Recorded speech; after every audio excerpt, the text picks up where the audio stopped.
ჩვენ კი განვაგრძოთ ეთერი, უკვე წლებია აზიურ ფაროსანასთან ბრძოლა მცენარეთა მოვლის სეზონურ აქტივობად იქცა, შეწამლასთან ერთად მავნებლის საწინააღმდეგოდ გამოიყენება მექანიკური საშუალებებიც.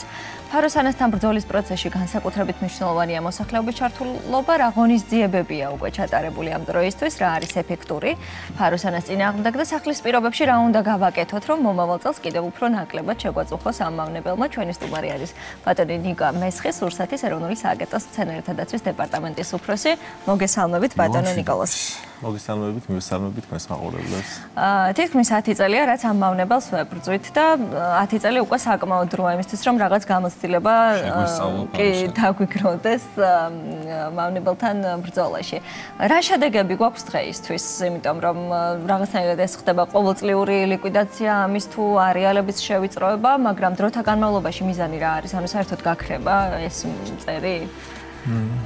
პირველ რიგში უნდა აღინიშნოს, რომ თვითონ ეს მავნებელი არის ინვაზიური მავნებელი. წარმოშობა არის სამხრეთ-აღმოსავლეთ აზიის ქვეყნები და ამის შემდგომ ძალიან ბევრ ქვეყანაში გავრცელდა. გავრცელებულია ევროკავშირის თითქმის ყველა ქვეყანაში, ამერიკის შეერთებულ შტატებში, საქართველოში, ჩვენს მეზობელ ყველა ქვეყანაში. და სამწუხაროდ იქ, სადაც ეს მავნებელი შედის, მისი აღმოფხვრა, გაქრობა არის შეუძლებელი. ანუ ეს ესეთი მოცემულობა უნდა მივეჩვიოთ. დიახ.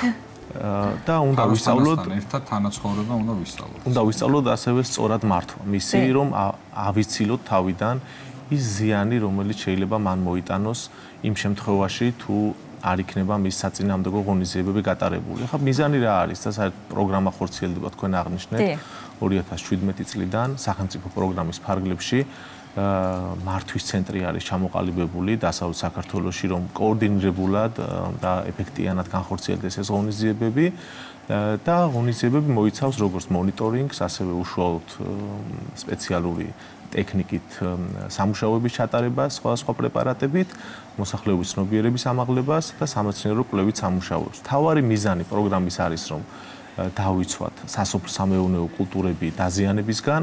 ეს არის პოლიფაგი მწერი, რაც ნიშნავს, რომ 300-ზე მეტი მცენარით იკვებება, მათ შორის არის ისეთი ძალიან მნიშვნელოვანი და სტრატეგიული სასოფლო-სამეურნეო კულტურები ქვეყნისთვის, როგორიც არის იგივე კურკოვანი და თესლოვანი ხეხილი, მარცლოვანი კულტურები, ციტრუსი, თხილი, ეს არის კულტურები, რომელიც არის როგორც საექსპორტო, ასევე შიდა მოხმარებისთვის და აი ამ კულტურას უქმნის წარმოიდგინეთ საფრთხეს. და ის მიზანი, რაც არის საერთოდ პროგრამის მთავარი არის მიღწეული და იმ ტერიტორიებზე, იმ მასივებში, სადაც ჩატარდა ეს ღონისძიებები და ასევე ფერმერმა თავის პასუხისმგებლობის შესაბამისად ჩაატარა ღონისძიებები სხვა მავნე ორგანიზმების საწინააღმდეგო ღონისძიებებთან ერთად, არის ძალიან კარგი შედეგი. თუმცა რა მოცემულობა გვაქვს და ეს მავნებლის ბიოლოგია და ეს თავისებურებაც უნდა გავითვალისწინოთ და ამის შესაბამისად ვებრძოლოთ ამ მავნებელს, გამოსაზამთრებლად უკვე დასრული ინდივიდები გადაადგილდებიან სახლებისკენ, სხვადასხვა თავშესაფრებებისგან, რათა მათ გამოიზამთრონ და ზამთრის დაბალ ტემპერატურას დააღწიონ თავი.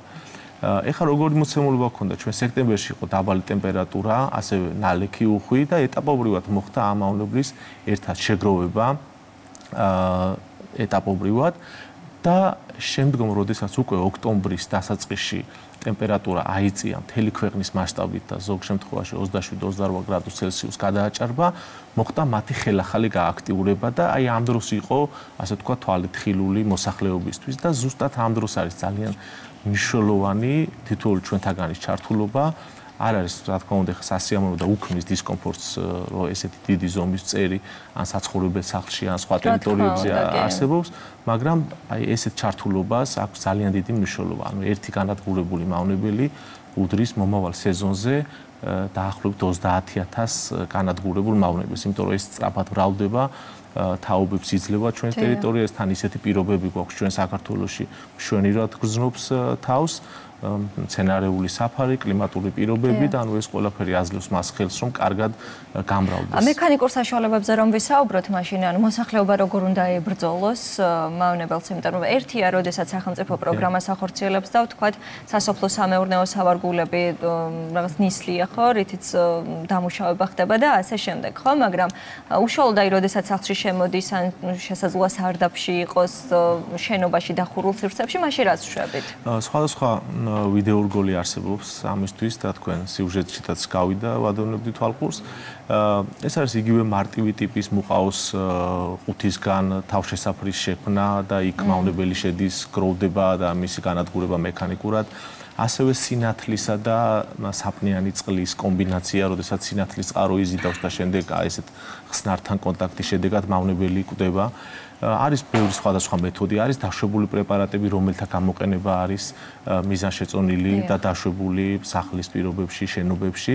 და ასევე რამოდენიმე დღის წინ სოციალურ ქსელში გავრცელდა კადრები ევროკავშირის ერთ-ერთი ქვეყნის პრემიერ-მინისტრი, ანუ თავის სახლში აგროვებდა ამ მავნებელს, მექანიკურად ებრძოდა.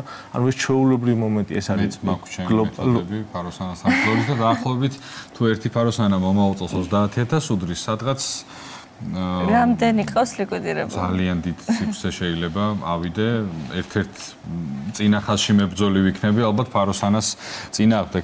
ასე დროს ძალიან მნიშვნელოვანია ჩვენ კი ხუმრობთ ხოლმე ხშირად ამ ფაროსანაზე, იმიტომ რომ რაღაცნაირად ჩვენი ცხოვრების ნაწილად იქცა უკვე ამდენი წლის განმავლობაში, მაგრამ პრევენციული ზომების გატარება მანამ სანამ თქვა უშუალოდ ფაქტის წინაშე დავდგებით, არის ძალიან მნიშვნელოვანი, რომ მე არ მოგვიწიოს სახლში ბრძოლა კიდე ყველაზე მარტივი გამოსავალი, იმიტომ რომ რამდენიმე ფაროსანას ყველა ადამიანი გაუმკლავდება.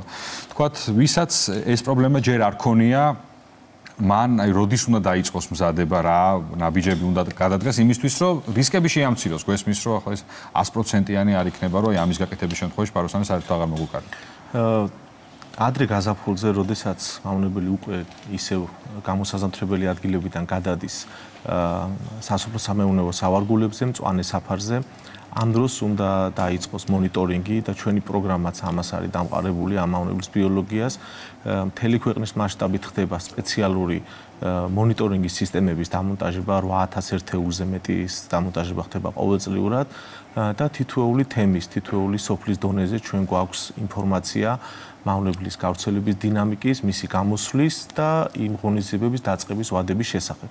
ჩვენ ასევე ძალიან მჭიდრო ურთიერთობა გვაქვს ადგილობრივ თვითმმართველობებთან, ღონისძიებების დაგეგმვის, განხორციელების ეტაპზე ჩვენ მათთან თანამშრომლობთ და ასევე თანამშრომლობთ ადგილობრივ ფერმერებთან და ყველა იმ ცოდნას, ყველა იმ არსებულ სიტუაციას, რაც იმ მომენტისთვის იქ არსებობს, ჩვენ უზიარებთ ყველა დაინტერესებულ პირებს, მათ შორის რა თქმა უნდა ფერმერებს. დიახ.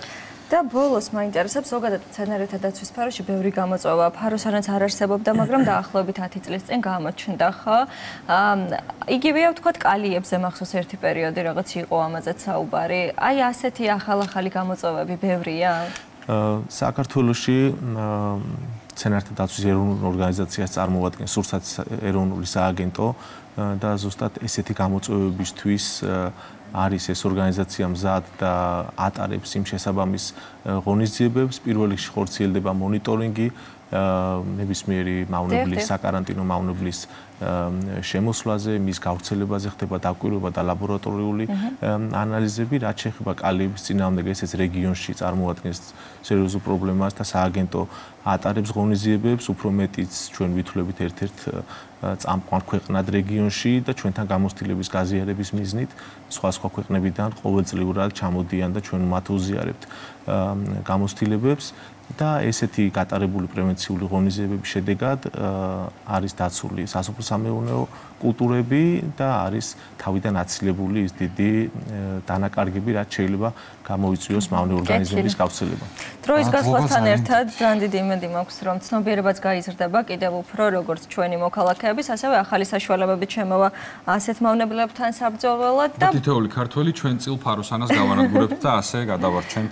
და თუ როგორ აი ამაზე შეგვიძლია ვნახოთ ვიდეორგოლი. კი ბატონო. მადლობა ჩვენ სტუმარს ბატონ ნიკა მესხს.